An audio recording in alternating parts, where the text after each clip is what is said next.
High school is one of the most unique and memorable times of your life. If you're on the lucky side, you end up with a sane mind, not scarred from any experiences, graduating and get to go to the school of your dreams. If you're not so lucky, well, there's a lot of outcomes. You end up as a just put the fries in the bag guy. You end up with 3 kids with someone you pinky promised in the 9th grade that you would love for life, and now you're fighting over custody of who gets to keep the kids. It sounds crazy, but I've seen it happen. But something I've been thinking of as it hits 3 years for next year since I graduated is how wrong of a dream I was sold into when I was younger. When you're in elementary school and middle school, man oh man, is that ambition of high school at its peak. And I gotta blame all the TV, Disney Channel, Nickelodeon shows that led me up to those moments. I feel like every kid's introduction to the fantasy high school experience was High School Musical. I remember when I was younger seeing it and thinking, wow, all high school is just dancing on tables and having some cool drama with your friends? Awesome! I really thought as soon as I entered the facility, we was gonna start dancing on the spot. I never took a dance class, but I thought I would just learn automatically by walking into school. Like, I want to understand the reason why there was so much dancing in high school shows. Nowadays, the shows are more drama focused and I don't see it happen a lot. But before, they were finding reasons to start breakdancing randomly. Oh man, stage 4 brain cancer isn't for the weak. I probably won't even make it to graduation.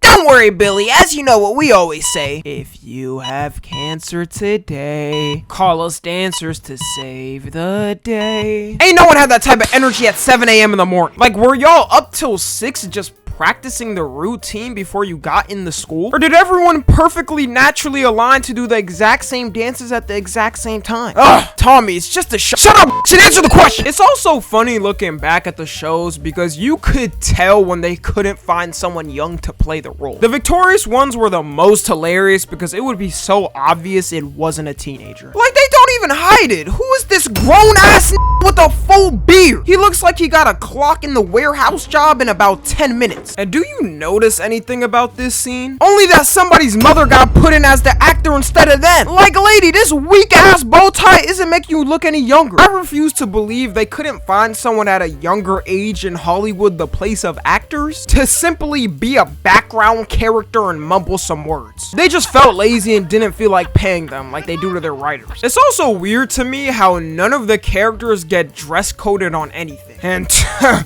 oh boy, do they need some dress coding. Never mind Victorious. Euphoria is like Victorious, but if Dan Schneider could actually write his thoughts down. Who was letting these high schoolers walk around in these itty bitty fits without a word from the faculty? I remember in my high school getting dress coded for things like even having headphones too big. You walked around and they had a chance at calling you out for anything. The more older you get, the more you realize how weird it is that grown men probably in their 40s and 50s are setting up these scenes in this fictional high school scenario. We know who one of the directors of this story is, so it kind of makes sense. Like, at least in the older shows, it wouldn't be as overtly sexual with the characters. But now it's like the Hollywood writers don't even hide their predatorness. But back to Victorious. Another thing Victorious made me look forward to was lockers for some reason. They used to make lockers look like a necessity to your time in high school. People would have their in shows dripped out in anything. And especially in Victorious, like, how are they even getting these locker designs approved by the school? Somebody could have taped a gun to their locker as an aesthetic and the faculty probably wouldn't even care. I don't even remember the times I used my locker when I was in school. It could just be because my school was really ghetto and, you know, people just broke your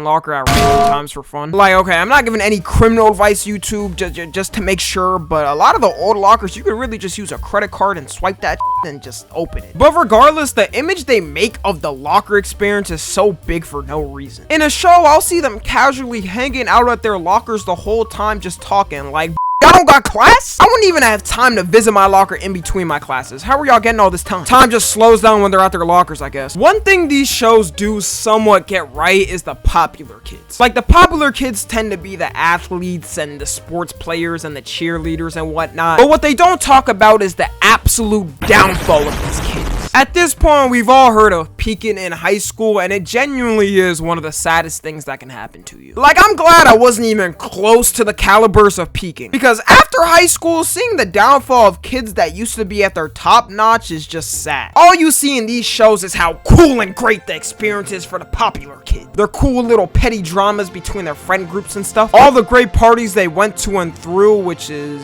also a lie I was taught. I was thinking them parties was damn near gonna be at legendary levels, like celebrity parties. Not Diddy's, just want to clarify. And you probably end up thinking that in the moment, but in reality, it just ends up looking like the TikTok Riz party. Once these kids end up graduating and realize the whole world isn't in a single building, they can't take it anymore. I've seen dudes who were supposed to be star athletes end up at the warehouse job where they'll work the rest of their life. And that isn't a on 9 to 5s. There's nothing really wrong with that at first. That's a lot of people's first type of job anyways. But I mean, when you was boasting saying you were gonna be better than everyone and acting at a higher ego, I'ma laugh at you. It's always the star athletes who have the worst downfalls. I don't know why. I guess they lose all ambition once they realize they're not making it to the league. And then we got the popular girls. It'll always be the girl that all the dudes wanted in school. After graduating a year later with 2 kids, ending up super fat and wanting to settle down right after that. Like, where's this side of the story, Victorious, Euphoria, Riverdale? Actually, I take that one back. Riverdale was never good. This TV you're telling us, it's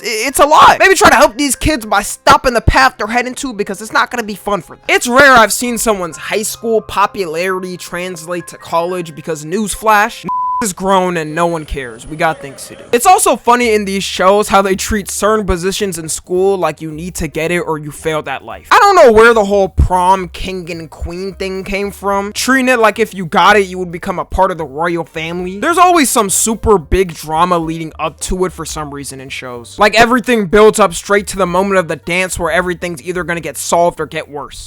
Straight up crashing out and doing anything to get prom king or queen. They would throw their friend off a bridge if it meant they had a higher chance of getting it. But in reality, no one really gave a f. Okay, let me not act like no one did care. Some people did, from my experience at least. But it was mostly the popular kids and their clique or whatever that really prioritized it. Everyone else just went to have fun with their friends. And after that day, not a single person even mentioned it. Were you supposed to be carried to royalty or something after? Got lives to live. And it's the same thing with the school council image. In shows, they'll make school councils seem like Supreme Court when it comes to decisions. They determine the new building plans, where the budget for funds go, how much the teachers get paid. When I was younger, I used to think they legit had the same power as the principal of the entire school the way it was portrayed. These kids would market themselves like they were running for government positions. In reality, the school council absolutely has no power. It's really a position they give to a student to make the students feel like they have some type of power. And most of the time, it'll just be the popular kids running to fuel their ego. I remember I had a friend who was in the school council and told me they couldn't even pick where the senior trip was gonna be. But I'm not gonna lie, some people definitely did go out their way to make it seem more important than it actually was. I remember one girl told me she was really running to get experience because she wants to hold a political position in the future. And I guess she is holding some type of position every night, because 4 years later and she's a stripper now. Weird path change of a career. Maybe she'll be our president in 2040, who knows? Another lie I always see on these shows too is the high school sweetheart thing. I was definitely one of those kids growing up that thought as soon as I got in high school, I was gonna find my girl for life. We were gonna be showing off to all the school and end up with a picture perfect family 10 years later. That's how it is in the shows. It has to be like that. You always have that token couple that's been together the whole show's time. They have an argument and the mystery gang has to solve the argument. But then you slowly realize that every single relationship is complete bull.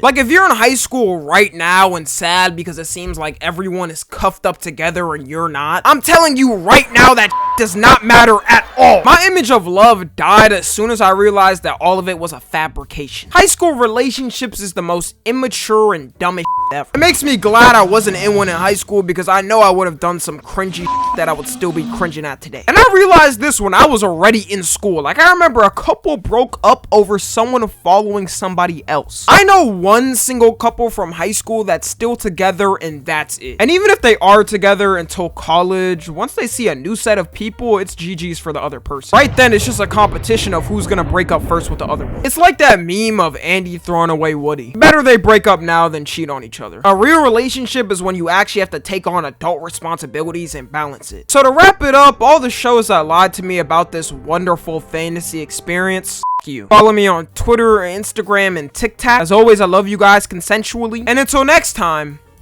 I'm out.